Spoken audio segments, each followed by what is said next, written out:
There's no nice way to say it. Minneapolis in 2026 is a city in the middle of a massive chain reaction. And this chain reaction started 6 years ago with the double whammy of the George Floyd and COVID event. That was followed by an exodus that hollowed out our skyline. Now we've got 3,000 federal agents on the ground in a militarized surge, left our city in a legal war with Washington. A lot of the national media says we are dying. As a local who's been here his whole life, I say we are being stress tested. So full stop. This is nothing you are going to find in the brochures or on the Chamber of Commerce website. Today, we are going to look at Minneapolis over the past 5 or 6 years, talk about how we got here, the forces shaping this city, and where we're going. Let's get after it.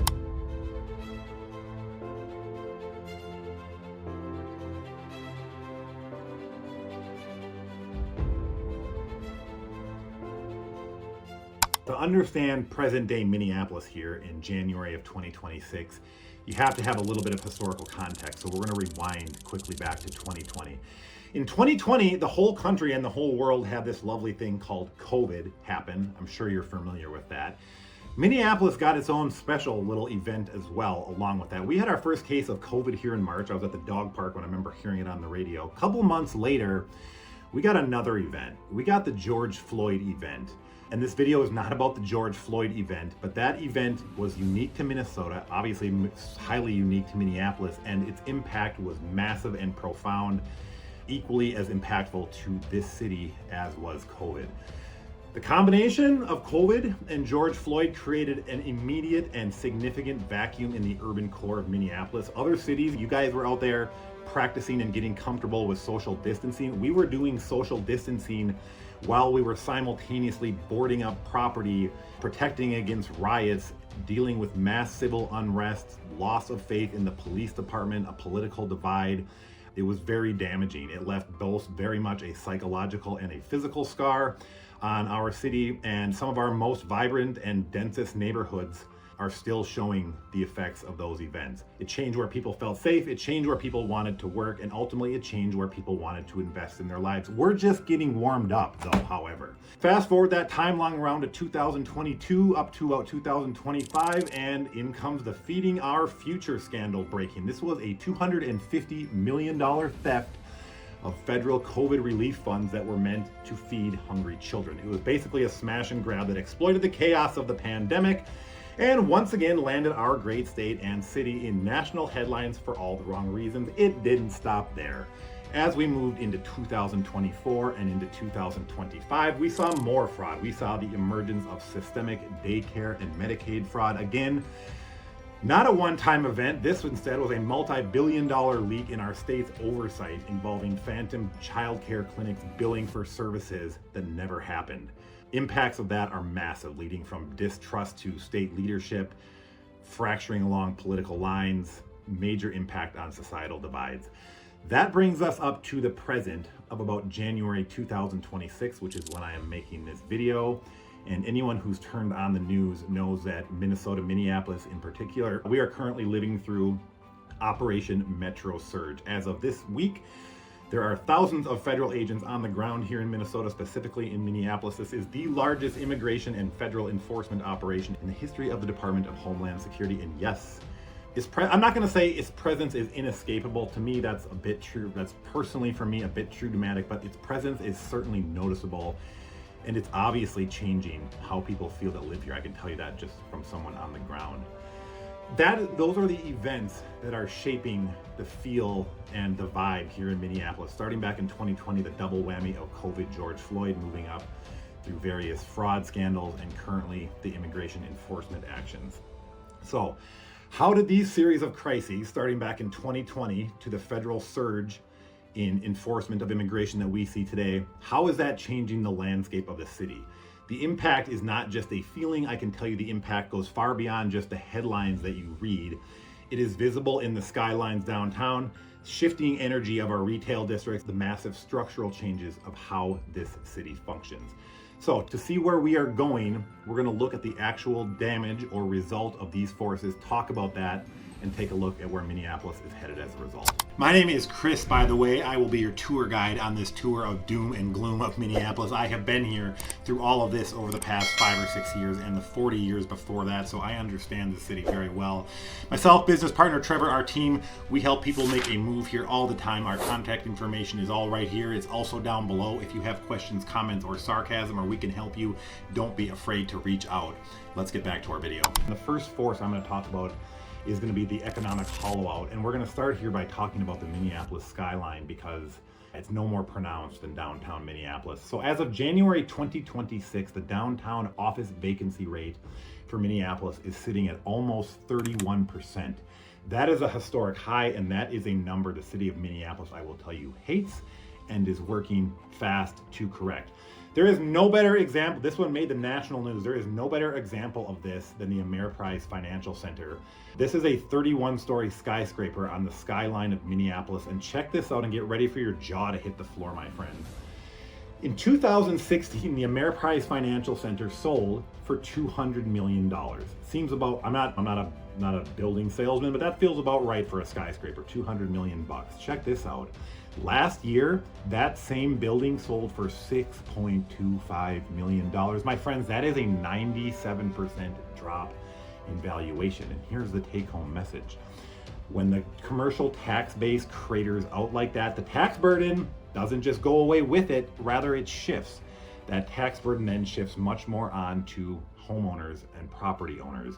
That collapse of downtown commercial base has really had an effect on property taxes and things like that for residents here. The second force is going to be the cultural migration happening. Downtown office buildings are hollowing out. I would say there's a nugget of good news mixed in here if you're local or if you peel it back far enough. The city's energy has not disappeared. Downtown, proper downtown, yes, not the same as it was. If you look at Uptown specifically, that area got a lot of press and headlines around the George Floyd event, specifically around Hennepin and Lake. That vibe has definitely shifted significantly. This was once the cultural hotspot of the city, the place for young professionals and everyone alike, but it is currently a much different vibe. Apple has moved out, Victoria's Secret moved out, Target closed their small format store. So it's easy to say the commercial hotspot or the cultural center of the city has collapsed. I would say not so fast. Check out North Loop. And if you're not from Minneapolis or Minnesota, this could be the first time you are even hearing of North Loop. But this neighborhood has effectively assumed the role that Uptown used to play. While Uptown is currently resetting, the North Loop is absolutely banging and thriving with a 96% lease rate. It has some of the best restaurants in the Twin Cities. It has become the city's by far busiest evening destination. I personally go downtown there a lot. Late hours of the evening, I feel perfectly safe. It's blending historic warehouse district architecture with a high concentration of the city's best nightlife and restaurants. So the soul of the city didn't die, it just moved. And I think that's really important, and I do not think that gets enough attention on the national stage. Let's talk about the next force shaping our city. I'm going to call that the trust gap. And this ties back into the fiscal mismanagement and fraud that has affected this state. So this goes beyond the $250 million scandal, our feeding our future, and this has morphed into the systemic daycare and Medicaid fraud, and it's reached a boiling point with the feds, if you pay any attention to the national media. And the feds have come out and said recently that they are going to withhold over $500 million in federal funding per quarter until our funding oversight issues are fixed. $500 million per quarter. This matters if you live in this city. And why does it matter? Because when the feds decide they're going to withhold that kind of money every 3 months, guess who fills the gap? The local government. And guess where the local government gets that money? You. So this is exactly why Hennepin County just adopted nearly a 7.8% property tax increase over 2026, is because if you live here or if you are considering moving here, you have to understand you are moving into a high correction tax phase where residents frankly are paying for oversight failures over the past 5 years. It's not fun. This is one of these things I don't enjoy telling you, but it is definitely the reality of the city at the moment. The last piece shaping this city, and this is hard to put data on, so I'm going to do my best here, is just the climate and the safety of the overall city. Starting with the George Floyd event, I'm not asking what side of your aisle you were on, but I can tell you that the George Floyd event had a massive effect on the Minneapolis police force. We are wildly understaffed to this day, 6 years later. That has been an uphill battle. So having a police force operating at a fraction of what it should be has ramifications about how people feel about their city safety-wise. Some people have distrust in the police force. That's been one of those esoteric forces that's been a big deal for Minneapolis. Additionally, Minneapolis had a few other tragic events unfold that we haven't even touched on yet. We had the terrible shooting at the Annunciation Catholic Church. We had the murder of Melissa Hortman. And just events like these things don't happen very often here. So events like these change how people feel safe in their quiet residential neighborhoods. Bringing us up to the current moment, January 2026, we are under Operation Metro Surge that has thousands of federal agents here on the ground. I live in the suburbs, so I'm just going to be real honest with you. I cannot tell you that I have had much of a disruption to my own personal daily life. I am very well aware that is not the case for everyone, so don't hammer me in the comments, please, and call me an ignorant white boy. I'm aware that my situation is not everyone's. But this presence here is definitely having an effect on the city, and it feeds into that whole climate of distrust and just putting people on edge. Obviously, this Metro Surge has very strong political undertones. That is what I can tell you personally I have noticed the most as a local. It's just the infighting among the residents. Social media, it seems every post these days has to do with Metro Surge, and then you get 1 million people that are liking it and calling the other people idiots, and you get 1 million people that hate it and call the other half idiots, and I personally don't think that's productive for society. But it has shifted the climate somewhat of this city currently to a place that is rebuilding. We are dealing with some of these uncertainties. There is some distrust at the moment as Minneapolis is building its way back. Ugh. I can tell you as a local, I am glad that part of the video is done, and stuff like that is not fun, I will tell you, for a local who has made their life in this city, but it's necessary to give you guys an objective view at what's been going on here. However, if this was the whole story, no one would be moving here, and I will tell you right now, people like myself would be getting the hell out. So I think a lot of the national media is really only capturing headlines, and what you are seeing in national media is a lot of the reconstruction phase. What it is not talking about, what locals and people who have been here their whole lives know. What it's missing is the foundation of what makes this place go. So to understand why people are still betting their futures on this city, we have to look past empty towers, we have to look past federal SUVs and talk about some of the more hard data, the anchors in the financial arbitrage that make Minneapolis one of the most resilient markets in the country. So let's take a look at that. If we stop the video here, you would probably rightfully so cancel your flight and say, why the hell would I move there and why does anyone want to live there? I'm going to give you the answers to that right now, and I have some pretty good answers. And the answer is this: we stay and people still move here because when you look past the headlines, and let's be real, we know how media headlines are. A lot of them are designed for clickbait. When you look past these headlines, the underlying infrastructure and systems in the Twin Cities, Minneapolis, is still world class. And here's what I mean. Number one, we still have a very powerful economic anchor right here in Minneapolis and the Twin Cities. The money has not left the region. Rather, it's just changed zip codes. According to the Minnesota Department of Employment and Economic Development, we still rank #1 per capita for Fortune 500 headquarters. Got a great video on the Fortune 500s here in the Twin Cities. But Minnesota still ranks #1 per capita for Fortune 500 companies among the 30 largest metros. This is the engine that makes everything else possible. We are home to United Health Group, which is now the 3rd largest company in the world by revenue, bigger than Apple. We have Target, General Mills, Best Buy, 3M. I can go on and on. The jobs are here, and these jobs are paying coastal level salaries. That's a huge point right there to know and understand. Gold level infrastructure. We say because these systems work. According to US News and World Report, Mayo Clinic is still the #1 hospital on the planet. Wallet Hub 2026 just named Minnesota the #2 best state to raise a family in America, citing one of our other very strong suits, and that is our public school infrastructure, along with our strong median income. According to the Trust for Public Land, Minneapolis and St. Paul are consistently ranked in the top 5 park systems in the country, with 99% of residents living within a 10-minute walk of a park. It goes on. the geographic arbitrage and the general cost of living. And this is where it gets really interesting and where Minneapolis starts to stand out. Minneapolis, according to 2026 cost of living index data, Minneapolis is 7% more affordable than the national average. And when you look at the broad cost of living, from your mortgage to your healthcare to a gallon of milk, the gap between us and other major metros is massive. Chicago, general cost of living is 22% higher than Minneapolis. San Francisco, general cost of living, 75% more expensive than living here.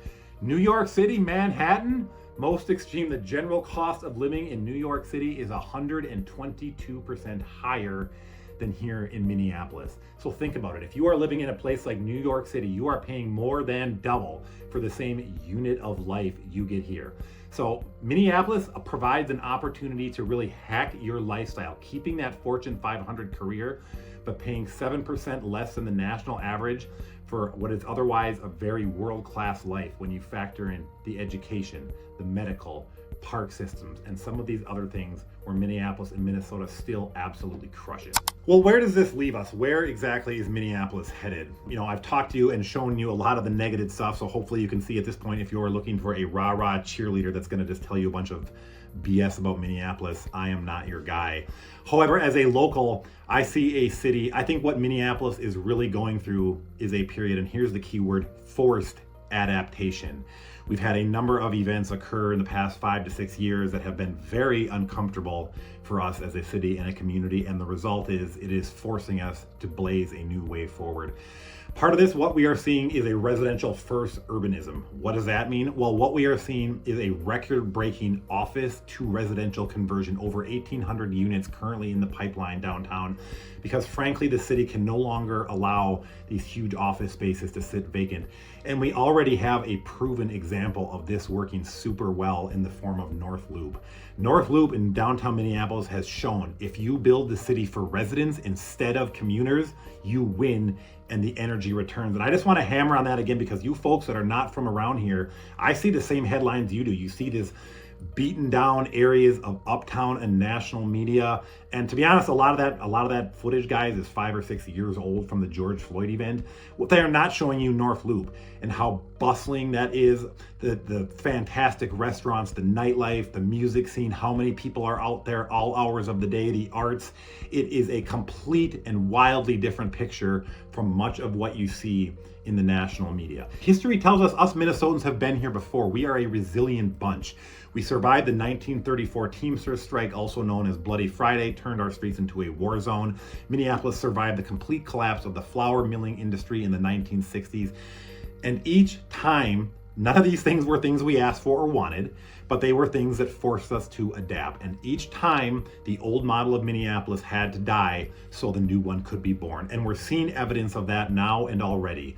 We've already talked about North Loop. Today, that also looks like the Upper Harbor Terminal project, which is finally turning an industrial wasteland into a world-class park and amphitheater. It looks like the Northeast Arts District, recently ranked the #1 art district in America, thriving as our new creative hub.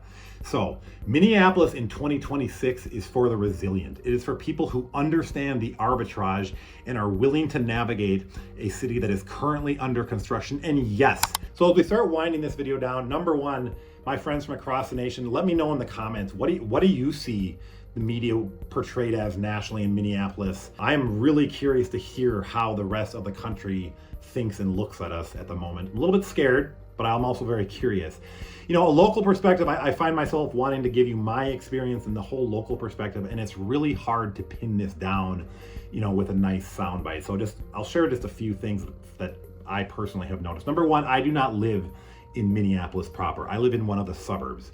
And the effect of all of this has been far more dramatic and impactful on the city of Minneapolis proper versus if you get out into some of these suburbs. All of this has been much less pronounced in the suburbs than it has Minneapolis proper. So that's just something to consider, especially if you're an out-of-stater, you've been considering moving to the Minneapolis area. The suburbs in Minneapolis are not at all the same thing, and they've had a very different 5 or 6 years. And then I think the second thing I will say is my own experience living here through the past 5 or 6 years does not match up at all with headlines and media that I see about war-torn streets of Minneapolis and, you know, just it's garbage, frankly. And as somebody who lives here, it pisses me off because I do not think we are getting represented accurately. Yes, we've had a bumpy few years. No, we are not. We are not a war-torn third country. So, I will be honest with you. Minneapolis 2026, it's not going to be for everyone. If you are looking for a city that is completely buttoned up, has everything figured out, and downtown looks like a postcard, this ain't it. It's just not. We are a city in the middle of a massive transformation, and sometimes it can feel heavy and messy. Absolutely. But there is still a truth here that I think the headlines miss, at least the headlines that I see. The Fortune 500 companies, they are still here.